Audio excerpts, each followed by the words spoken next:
Hola, ¿qué tal hermanos? ¿Cómo están? Sean bienvenidos a esto que es nuestro devocional de miércoles en esta nueva emisión. Y pues, ¿qué les parece si antes de comenzar con esta enseñanza, con esta predicación, pues nos tomamos un tiempo para ponerlo en las manos del Señor? Vamos a orar, hermanos.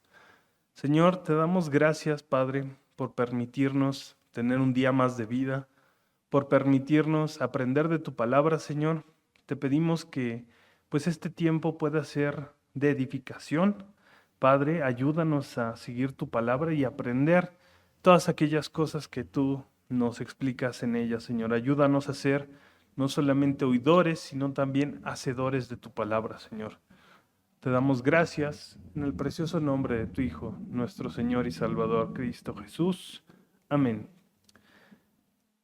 Por allá de 1994, hermanos, en Estados Unidos, hablando del patinaje artístico, no sé si conozcan este tipo de deportes en los que, pues, con una serie de movimientos, los patinadores andan en hielo. Es un deporte muy bonito, hermanos. Por allá del 94 existía la campeona, o digámoslo así, la deportista que pintaba para ser la campeona mundial en ese año, se llamaba Tonya Harding. ¿Y qué pasó?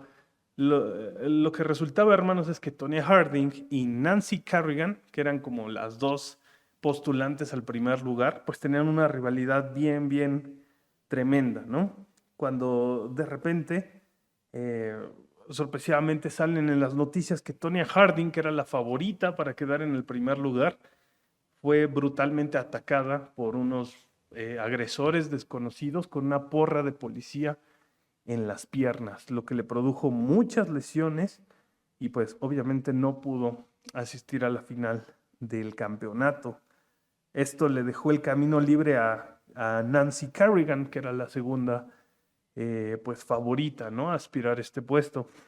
Tiempo después de que Nancy Kerrigan hubiera ganado el campeonato, ya que pues eh, esta Tonya pues no podía porque estaba indispuesta en el hospital, pues se empezaron a levantar muchas sospechas en el mundo del patinaje y salió a la luz que el esposo de Tonya y otro sujeto desconocido fueron los autores del acto violento contra Kerrigan, hecho por el cual Tonya fue despojada de sus premios, vetada de competencias y quedó expuesta como una tramposa. Nancy Kerrigan quedó expuesta como esta tramposa, pues al haberse suscitado esta situación, ¿no? En la que fuera de ganar el campeonato de manera limpia y de manera justa, pues recurrió a artimañas, a trucos y a pues hacerle daño a otra persona, ¿no? Con tal de ganar el campeonato. ¿Qué pasó, hermanos?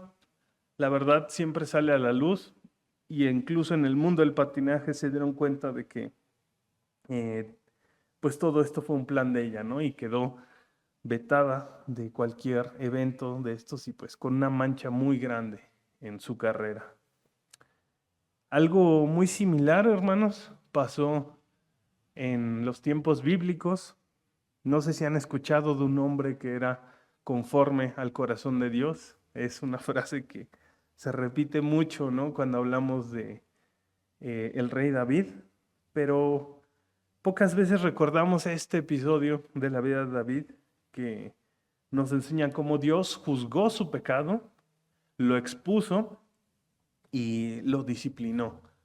Entonces, hermanos, en esta pequeña noche, en nuestro devocional de miércoles, vamos a aprender cómo es que debemos de responder con gratitud a la disciplina de Dios. Tú y yo, hermano, estamos llamados a responder con gratitud a la disciplina de Dios. Acompáñenme a 2 de Samuel, capítulo 12, versículos 1 al 28.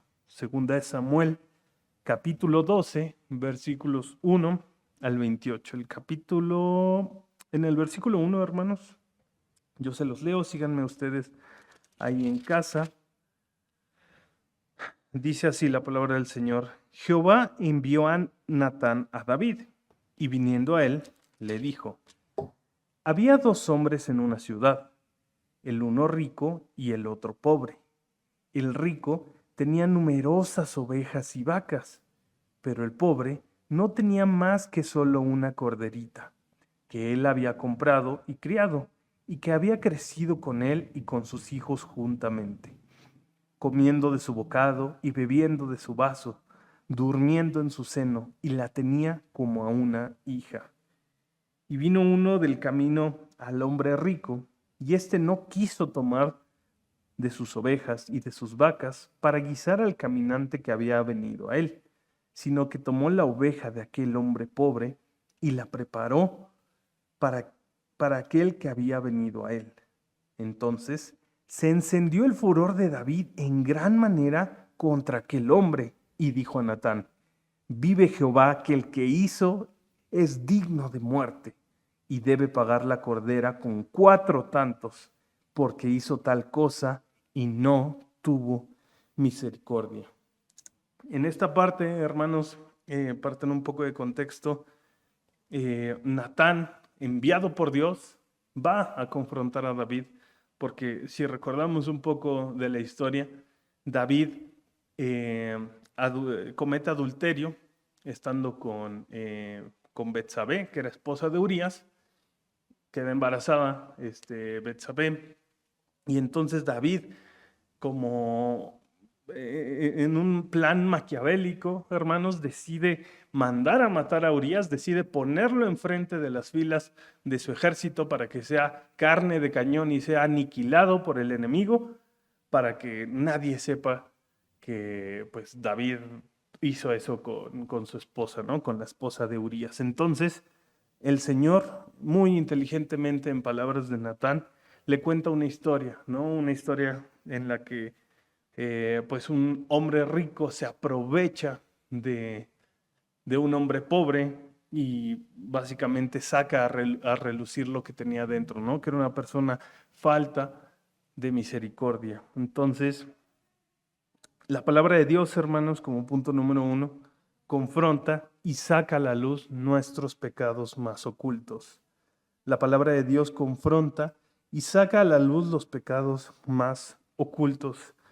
David, hermanos, creía que se había salido con la suya. Él dijo: no dejé testigos de esta situación. Urías, que podría haber sido esa persona que dijera algo de lo que estaba pasando, en realidad, pues ya, fue carne de cañón, nadie va a saber que yo cometí ese acto. Pero no, hermanos, a Dios no se le escapaba nada. Y lo más triste, hermanos, es que Dios había defendido a David delante del pueblo, ¿no? El pueblo tenía una idea que decían: ¿sabes qué? Es que nosotros vimos a Saúl, un hombre fuerte de la tribu de Benjamín, un guerrero, y de repente el profeta Samuel nos dice: no, ¿sabes qué? David es el elegido. Ve a cuántos hombres ha matado, ve cómo es mucho mejor que Saúl en estas cosas. Pero, ups. David resultó ser un pecador bastante astuto, hermanos, que pensaba que no solamente iba a engañar al pueblo de Israel, sino que iba a engañar a Dios mismo. Cuando pecamos, hermanos, ignoramos que Dios es el primer testigo de nuestros actos. David creyó que había maquinado un buen plan para cubrir su pecado, engañándose a sí mismo y teniendo en menos a Dios. Dios, en su omnisciencia, conociendo que hemos pecado, nos otorga un medio de gracia para reconocer nuestra falta, su palabra. Fíjense cómo Dios es el que exhorta a David, porque sabía que David no iba a arrepentirse de manera voluntaria, ¿no? Dios es el que lo confronta y le dice: ¿sabes qué? Tú has pecado. Lo vemos en el versículo 7. Entonces dijo Natán a David: tú eres aquel hombre, así ha dicho Jehová, Dios de Israel: yo te ungí por rey sobre Israel y te libré de la mano de Saúl. Y te di la casa de tu señor y las mujeres de tu señor en tu seno. Además te di la casa de Israel y de Judá.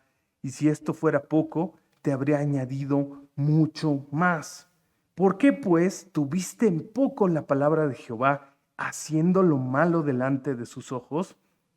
A Urías Heteo heriste a espada, y tomaste por mujer a su mujer. A él lo mataste con la espada de los hijos de Amón. por lo cual ahora no se apartará jamás de tu casa la espada, por cuanto me menospreciaste y tomaste la mujer de Urías Heteo para que fuese tu mujer. Fíjense, el Señor está comparando a David con este hombre que se relataba en esta pequeña historia que le contaba Natán a David, ¿no? Era un hombre que Dios había prosperado, que le había dado un nombre mucho mayor que el de Saúl, que le había dado dones, le había dado un reinado sobre la casa de Israel y de Judá. Y no solamente el favor de Dios, hermanos, también estaba junto con David y él decide hacer lo malo delante de Dios. Decide traicionar su palabra, asesinar a Urías por medio de manos paganas, ¿no? Dice, por la espada de los hijos de Amón, ¿no? Decide asesinar a Urías. Entonces, Dios estaba confrontando y sacando a la luz los pecados más ocultos de David. Para Dios no era oculto el pecado de David, así que por medio de Natán, Dios exhibió la falta del rey, ¿no? Muchas veces, hermanos, creemos que por lo astuto que somos, por la manera en la que nos podemos conducir en la sociedad, pues se nos pueden ir las cosas, se nos pueden perdonar muchas cosas, ¿no? A lo mejor si llego temprano a casa y finjo que fui a la escuela y vengo con el uniforme, mi mamá no va a sospechar que falté este día a la escuela. Un ejemplo, ¿no, hermanos? O, bueno, ¿quién va a saber que a lo mejor a mis empleados les retengo ciertos impuestos? Eso no lo revisan ellos. ¿Y cómo me van a decir a mí, ¿no? Estos son algunos ejemplos, hermanos, en los que a veces nosotros, pues teniendo un entendimiento bastante errado de lo que le agrada y no le agrada a Dios, hacemos. Muchas veces creemos, hermanos, que por lo astuto que podamos ser, pues podemos burlar a Dios, ¿no? Podemos burlar. Creemos que como burlamos a la gente, podremos burlar a Dios. Y la verdad es que no. La palabra de Dios siempre va a sacar a la luz nuestros pecados más ocultos, hermanos. Eclesiastés 12:14 dice algo muy similar en este contexto, hermanos. Libro de Eclesiastés, capítulo 12.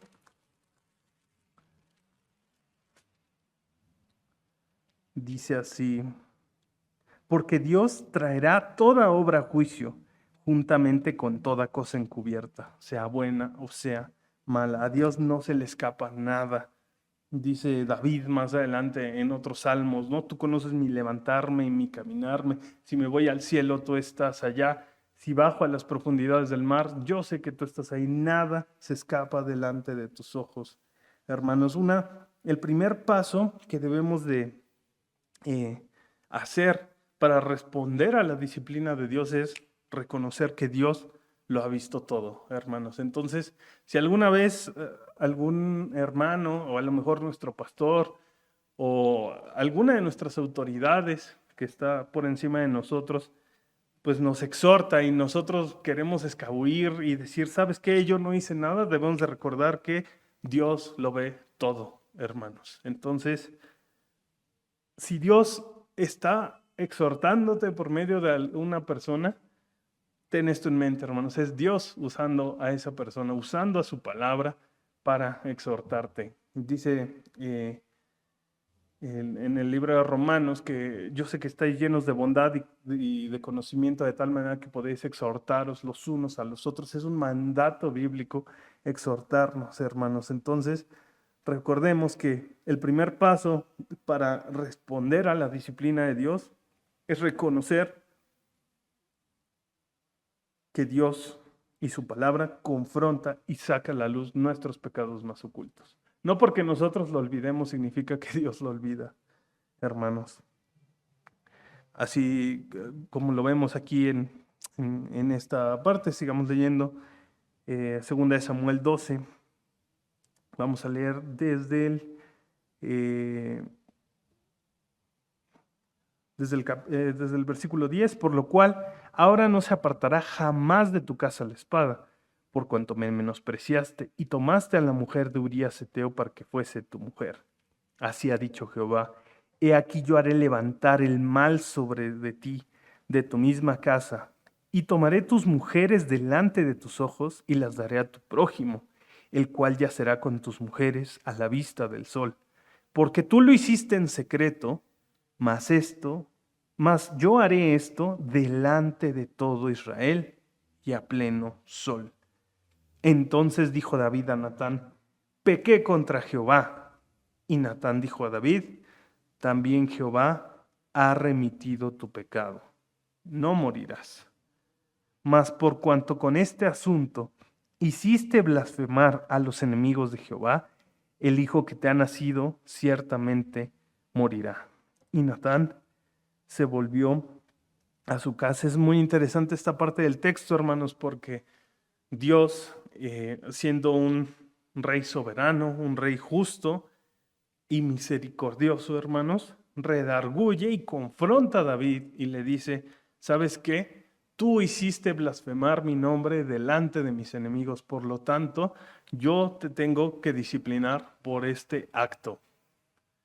Y David, de manera piadosa, le cayó el 20, hermanos, entendió y dijo: ¿sabes qué, Señor? Tienes toda la razón, he pecado contra ti.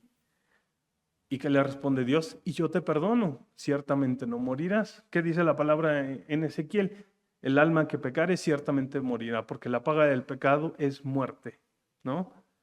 Entonces, hermanos, claro que Dios perdonó a David, era su ungido y Dios lo estaba disciplinando. Muchas veces confundimos que por ser salvos, hermanos, o por tener otro tipo de relación con Dios que no tienen los incrédulos, estamos libres de la disciplina de Dios y de las consecuencias de nuestro propio pecado, pero no es así. Hermanos, como hijos de Dios debemos de recibir la disciplina de Dios, especialmente, hermanos, cuando sabemos que hemos pecado y que hemos fallado a Él y a nuestra familia, a nuestros hermanos y a las personas que nos rodean. Un segundo punto en el que podemos ver cómo poder responder con gratitud a la disciplina de Dios es saber que Dios nos redarguye de pecado y nos disciplina para arrepentimiento. Nos redarguye de pecado y nos disciplina para arrepentimiento. La disciplina de Dios no va a traer muerte a nuestras vidas, hermanos, sino que va a llevarnos al arrepentimiento. Esto es bien interesante. Hermanos, cuando confesamos nuestros pecados y nos arrepentimos, Dios nos otorga el perdón. Sin embargo, eso no nos libra de ser disciplinados por el Señor, como en el caso de David, ¿no? Y sobre todo en el contexto de que hemos pecado deliberadamente, ¿no? Estando incluso en Cristo, hermanos. Dios nos alecciona sobre el daño que ha provocado nuestro pecado para que no volvamos a caer en él. Incluso, hermanos, la disciplina de Dios viene a ser un acto de amor hacia el creyente. Muchas veces lo expresamos del siguiente modo: decimos que el mundo, hermanos, es objeto de la ira de Dios, pero el creyente es objeto de la disciplina de Dios. Entonces, en Hebreos 12, hermanos, versículo 5, dice así, desde el 4: porque aún no habéis resistido hasta la sangre combatiendo contra el pecado, y habéis ya olvidado la exhortación que como hijos se os dirige, diciendo: Hijo mío, no menosprecies la disciplina del Señor, ni desmayes cuando eres reprendido por Él, porque el Señor al que ama disciplina y azota a todo aquel que recibe por hijo. Si soportáis la disciplina de Dios, Dios os trata como hijos, porque ¿qué hijo es aquel a quien el Padre no disciplina? Entonces, Dios estaba disciplinando a David, porque claramente David hizo una falta garrafal, no solamente delante de los ojos de Dios, sino delante de todo el pueblo. Entonces, este es el dato importante, ¿no? Cuando nos enfrentamos a pasajes así, decimos: bueno, ¿por qué Dios no perdonó directamente a David y no tuvo consecuencia con su familia? Porque realmente Dios estaba trayendo, punto número 1, justicia.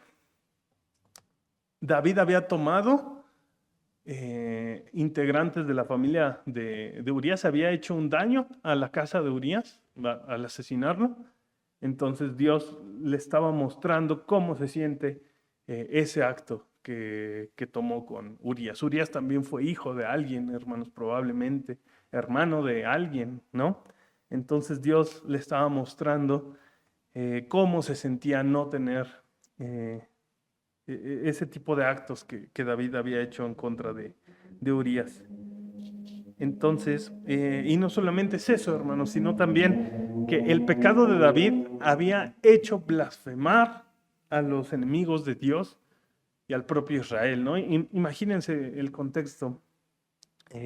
Israel diciendo, wow, o sea, nuestro rey David es mucho mejor que Saúl, y de repente no saben la clase de monstruo, digámoslo así, que estaba escondido detrás de esos atrios, detrás en el reino, hermanos, esa persona que estaba maquinando tantas cosas que uno diría, wow, ¿en serio ese es el ungido de Jehová? Y piensa de ese modo e hizo esos actos, y aparte pensó que se iba a salir con la suya. Entonces estaba poniendo en duda también el testimonio de Dios, que era quien lo había puesto ahí en primer lugar, hermanos. Del mismo modo, Dios no dio muerte a David porque se arrepintió. Sin embargo, el Señor ya había emitido juicio sobre el rey y quería enseñarle una lección debido a que el testimonio de Dios había sido manchado por los actos de David, que era lo que les mencionaba. Así como David fariseamente dijo que aquel pecador que debía pagar 4 veces por el crimen, si recuerdan la historia de la corderita, es interesante, hermanos, que si nosotros examinamos la historia bíblica, 4 hijos de David pierden la vida. Lo vemos aquí en el pasaje, en 2 Samuel 12, versículo 5 dice, entonces encendió el furor de David en gran manera contra aquel hombre y dijo a Natán, vive Jehová que el que hizo tal cosa es digno de muerte y debe de pagar la cordera con 4 tantos porque hizo tal cosa y no tuvo misericordia. Fíjense, dice 4 veces debe de pagar eso. Y es interesante que Dios no está emitiendo la calidad de la sentencia, sino que David se puso la soga al cuello, ¿no? Como diríamos aquí en México. Y si nosotros analizamos, 4 son los hijos de David que mueren a causa de este gran pecado que cometió. El primero es el hijo de Betsabé, que es lo que estamos estudiando en el versículo 18. Amón, esto lo podemos ver en 2 Samuel 13, del 28 al 29. Luego muere Absalón, que es en el capítulo 18, versículos 14 y 15, y Adonías. Esto lo podemos ver en Primera Reyes, capítulo 2, versículos 23 al 25. Entonces, cuando pensamos en esto es algo bastante terrible, ¿no? David fariseamente dice, ¿sabes qué? Esa persona debe de pagar 4 veces por lo que hizo.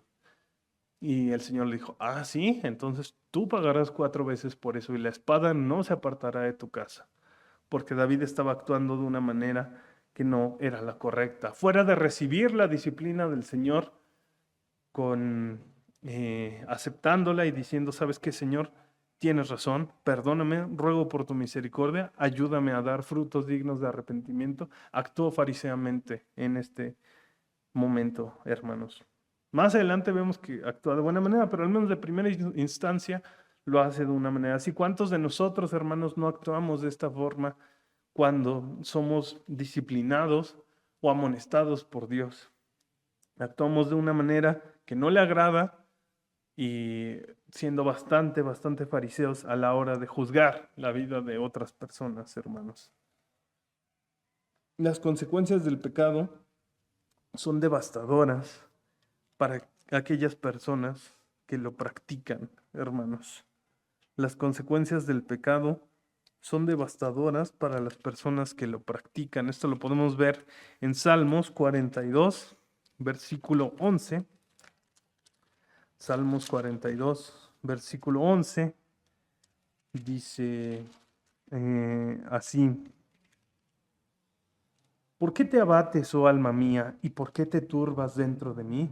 Espera en Dios, porque aún he de alabarle. salvación mía y Dios mío. Muchos académicos bíblicos, hermanos, están de acuerdo que estos salmos, David los escribe justo después de esto, justo de haber estado afligido por el pecado. Dice, mis huesos me duelen dentro de mi cuerpo. Entonces David sabía que lo que había hecho estaba mal, le producía una suerte de malestar, no solamente a nivel anímico y espiritual, sino a nivel de su cuerpo, hermanos. Entonces, David estaba experimentando la disciplina de Dios.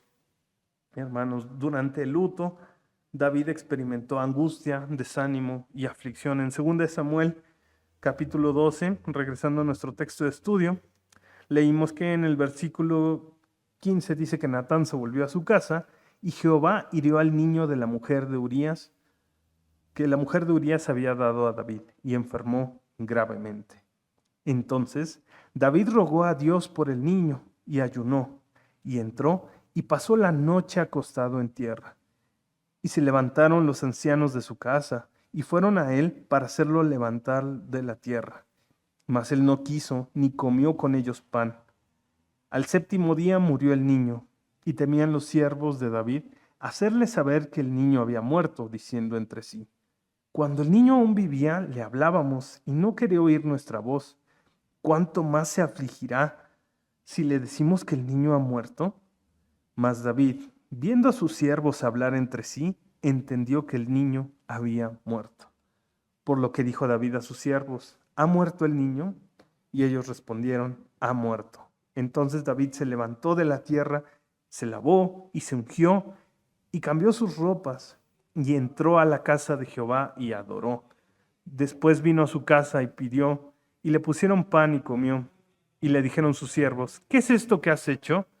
Por el niño viviendo aún ayunabas y llorabas, y muerto él, te levantaste y comiste pan. Y él respondió: viviendo aún el niño yo ayunaba y lloraba, diciendo: ¿quién sabe si Dios tendrá compasión de mí y vivirá el niño? Mas ahora que ha muerto, ¿para qué he de ayunar? ¿Podré yo hacerle volver?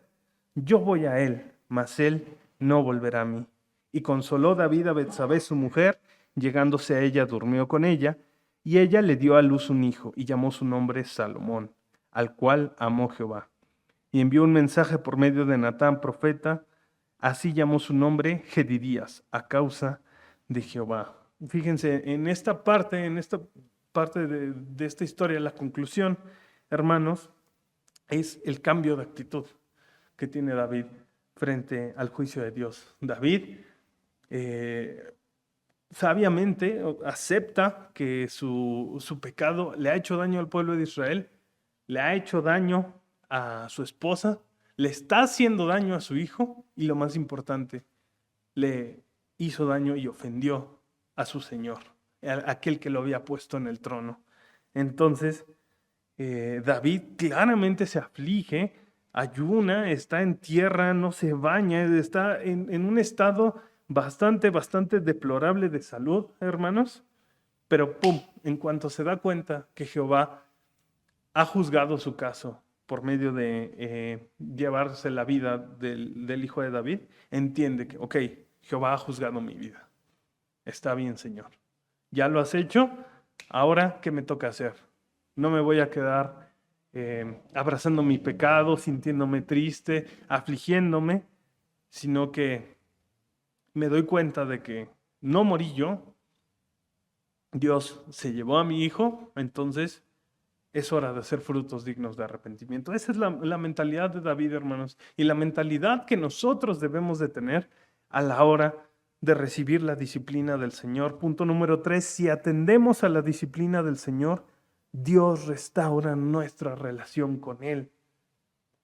¿Cuántos de nosotros no somos como el primer David que se muestra en esta historia, hermanos? Que luego decimos, no, ¿yo por qué? Y esa persona, Señor, castígala y que caiga fuego sobre ella. Pero cuando se trata de nuestro pecado que está oculto y que somos astutos para decir que no ha pasado nada, ahí nos hacemos de la vista gorda y nos salimos de la tangente, hermanos. Pero en realidad debemos de aspirar ser como el segundo David que vemos aquí, un David que reconoce su pecado, se aflige en el momento que se tiene que afligir, cuando recibe la disciplina de Dios y después cambia de chip y entiende cómo debe de dar frutos dignos de arrepentimiento. En respuesta a la disciplina, se crea en el creyente una actitud de adoración y piedad, hermanos. Esto es bastante interesante. Muchas veces cuando hablamos con personas del mundo que dicen que están experimentando algún tipo de prueba, es interesante que ellos pueden estar afligidos por la prueba que están teniendo, pero no tienen esperanza, hermanos. Se quedan tristes, se quedan abrazando ese sentimiento de amargura. Sin embargo, el cristiano no, hermanos. El cristiano reconoce y se siente mal cuando ha defraudado a Dios, pero como tiene esperanza en que Cristo ya lo redimió, en que Cristo le ha otorgado una nueva naturaleza capaz de luchar contra el pecado y volver a estar en comunión con la iglesia y con el Señor, pone manos a la obra y empieza a trabajar. Hermanos, el cristiano tiene esperanza incluso para recuperarse. Salmo 51:10 dice la palabra: crea en mí, oh Dios, un corazón limpio y renueva un espíritu recto dentro de mí. No me eches delante de ti y no quites de mí tu santo espíritu. Vuélveme el gozo de tu salvación y tu espíritu noble me sustente. Entonces enseñaré a los transgresores tus caminos y los pecadores se convertirán a ti. La disciplina, hermanos, aparte de ejercitar nuestra fe, nuestra paciencia, cuando reconocemos, hermanos, que hemos pecado delante de Dios y nuestro pecado ha hecho daño a otras personas, esa disciplina de Dios debe de crear en nosotros una actitud de adoración y piedad hacia Dios. David, al enterarse de la muerte de su hijo, aceptó la voluntad de Dios y fue a adorarle. Es interesante que no vemos que dice que David hizo una fiesta o hizo algún anuncio real. No, lo primero que hizo, se bañó, se puso ropas nuevas, que en el Antiguo Testamento es un símbolo como de renovación. Entonces, como vemos, hermanos, David cambió su apariencia, se bañó y entonces fue y adoró a Dios, hermanos. Esta es la actitud que debemos de tener a la hora de que reconocemos la disciplina del Señor en nuestras vidas y reconocemos que incluso esta disciplina actúa en favor de nosotros, actúa en el sentido de que Dios nos está mostrando que somos hijos suyos y nos está disciplinando para que aprendamos a vivir conforme a Él le agrada, hermanos.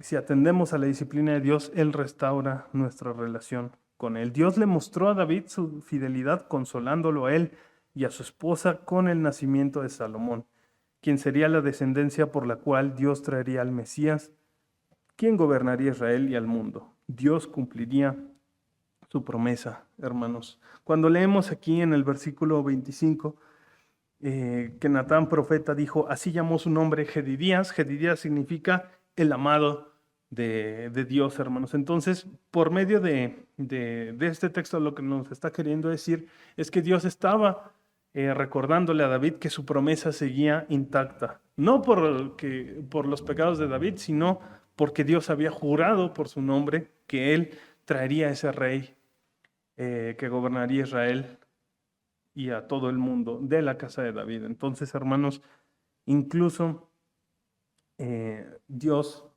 consoló a David y le mostró su fidelidad una vez que David mostró una buena actitud frente a la disciplina de Dios. Tú, hermano o hermana, ¿respondes de esta manera o respondes como el primer David, fariseamente, diciéndole a los demás que ellos merecen lo que les está pasando y así? Y cuando se habla de nuestros pecados ocultos, cuando se habla de la exhortación que nos merecemos nosotros, cuando nos amonestan nuestros pastores, las autoridades que tenemos, hermanos, actuamos así como David, saliéndonos por la tangente, fingiendo que no pasó nada, o realmente lo hacemos de una manera piadosa, recibiendo la disciplina y después dando frutos de arrepentimiento, hermanos. Y pues por medio de esta historia podemos conocer, hermanos, cómo es que debemos de responder con gratitud a la disciplina de Dios. Recordemos que es reconociendo que la palabra de Dios saca a la luz nuestros pecados más ocultos, sabiendo que Dios nos redarguye de pecado y nos disciplina para arrepentimiento, no para destrucción, sino para crear en nosotros una persona piadosa conforme al corazón de Cristo, hermanos. Y punto 3, sabiendo que si atendemos y somos obedientes en el proceso de disciplina, Dios restaura nuestra relación con Él, ¿no? Muchas veces pensamos, cuando vemos a lo mejor un hermano que está en un proceso de restauración, decimos, ay, ¿por qué Dios se está tardando tanto en restaurar a esta persona, ¿no? Cuando muchas veces, hermanos, la realidad es que nosotros hacemos más lento ese proceso de restauración porque nosotros no estamos atendiendo correctamente la disciplina de Dios. Así como David, que reconoció su pecado,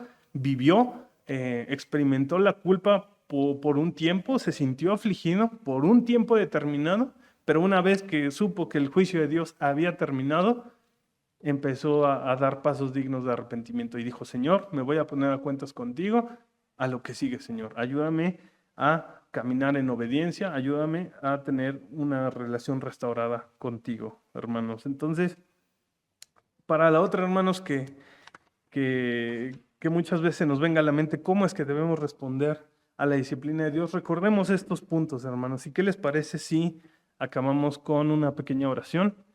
Señor, te damos gracias por este día, gracias por permitirnos aprender cuál es el proceso que debemos de tener como creyentes para responder con gratitud a tu disciplina, Padre, cuando nosotros hemos pecado y hemos hecho tropezar a lo mejor a más personas. Señor, ayúdanos a tener un corazón piadoso que reconoce, que vive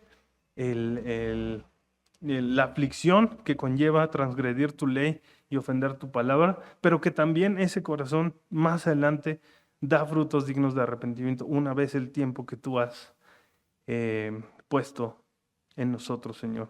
Te damos gracias por tu palabra, Señor, porque siempre confronta nuestras vidas y nos ayuda a ser cristianos cada vez más cerca de la estatura del varón perfecto que es Cristo Jesús.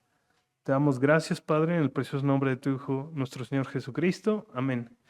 Pues esto ha sido todo, hermanos, por esta emisión de nuestro devocional de miércoles. Compártelo con otras personas, con amigos, con familiares, y pues que pueda ser un tema de conversación, a lo mejor hablar de cómo aprendimos que debemos responder a la disciplina de Dios.